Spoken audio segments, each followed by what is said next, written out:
Dans l'actualité également, ce rapport particulièrement attendu, rapport de la commission d'enquête sur la neutralité de l'audiovisuel public, rédigé par le député UDR Charles Aloncle après 6 mois de travaux et qui doit faire l'objet d'un vote ce lundi par les députés. Document de plus de 300 pages, sans valeur législative, mais des préconisations importantes pour réformer l'audiovisuel. Et on en sait déjà un peu plus sur les premières grandes mesures qu'il recommande. Les détails avec Maï-Hélène Trémollet. À commencer par ce chiffre, plus d'1 milliard d'euros par an d'économies sur le budget de France Télévisions et Radio France.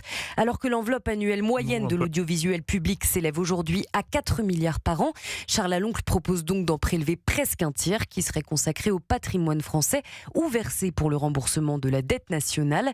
Parmi les mesures pour réaliser de telles économies, le rapporteur propose la mise en place de fusions entre plusieurs chaînes de France Télévisions ou encore une réduction du budget consacré au divertissement, trop important selon une partie des députés. Autre petite révolution proposée par ce rapport, le changement du mode de désignation des dirigeants de l'audiovisuel public qui serait désormais nommé par le chef de l'État, appuyé par la commission des affaires culturelles. À noter que les élus peuvent encore consulter le texte de manière strictement confidentielle, en théorie, jusqu'à son vote lundi qui décidera ou non de sa publication.